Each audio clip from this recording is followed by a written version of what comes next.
Hello there, and welcome to the next part of Andre's genre profiles on funk. Now, of course, as I think I explained in the last video, I'm really trying to profile the funk era. And the funk era I put between the early 70s to the mid 80s, just my personal juxtaposition of time. And the funk era includes, obviously funk, jazz funk, fusion, soul, disco dance music, even some rock, whatever that has that bass drum interaction and that, typifies what was going on at that time. Now, I should note that I collect vinyl to listen to it, especially in terms of funk. I'm not into a lot of the grading systems and all of that, like a lot of vinyl collectors are. It works well with funk, especially since a lot of CD companies aren't reissuing these albums, and if they do, they're for a short period of time. Some of these have been on CD that you're about to see. Some of them are only available on MP3 on some sites like Amazon or whatever, but the first one is what a lot of people in the record community would call a grail. You go on Amazon to try to find this album. It's Billy Cobham's BC from 1979. And you're going to find vinyl copies changing hands at $34 and up. I got this for $5 in very good to excellent condition at a antique kind of store and / antique boutique in Portland about a week ago or so. And this album was produced by Wayne Henderson.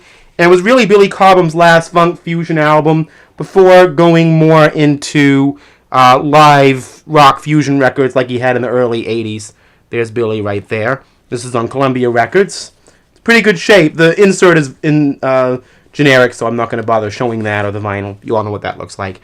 I want to shout out right now in this video to my friend Henry Hawkins out in Oakland. I do that a lot. But he and I both share a mutual interest in this band, and it's a common point of conversation, Ohio's Own Slave. This is their 1983 album, Bad Enough. I got it as part of a, $5 for $2 dollar bin kind of vinyl deal. It's maybe not an ideal shape, but, any Slave I can find that's on a spinning format. I think music really works best on round things, CDs, vinyl, just personal preference. Anyway, that spin.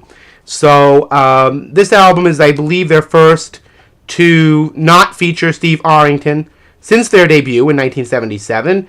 Steve Arrington by then had gone out and made his Hall of Fame album, and I believe he went out with that for a few years. He's with Damn Funk now. He's doing the Damn Funk project, so he's still active. And there's the lineup of songs for that. If I ever get a USB turntable, I think I can make good use of this album. Anyway, I love Eddie Kendricks. His musicality, his voice. I profiled a collection called The Temptations 1 by 1 on my Temptations artist profile not too long ago. But it doesn't include anything from this 1976 album. I believe his next to last on Motown, called Going Up in Smoke. I love that kind of blaxploitation type cover. It's very grim in a way, but look at his pose. It's like the African-American version of The Thinker. I love that. And I believe during this period, Eddie Kendricks was very, Christian-oriented. So this album cover could have some fire and brimstone elements to it too. But, art is very much the expression of the artist and an invitation to the viewer to create their own story. So definitely not being a born-again Christian here. I'm not going to give into that.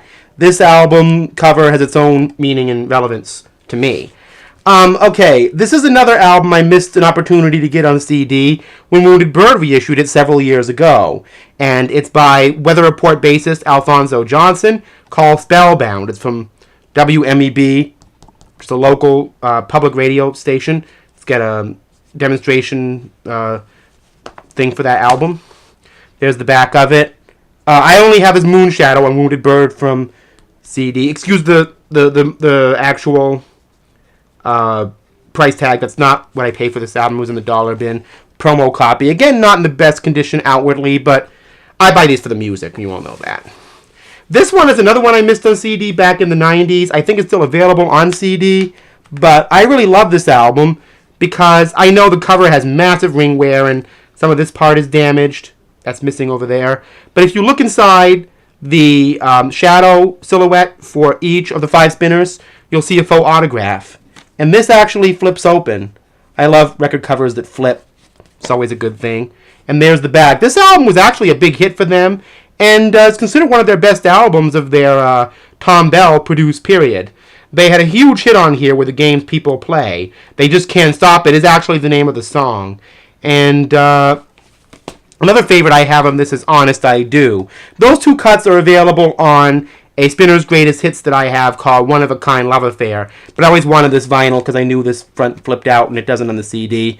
You know, I always love toys that don't need batteries, even if they're not toys. So, anyway. The next one I have is another promo album, MFSB from Philadelphia, Summertime. This is another album from 1976. 1976 is such a great year for funk, Philly soul, you name it, and, you know, I buy this album by virtue of the year, and I love MFSB. I love the cover with the fire hydrant open.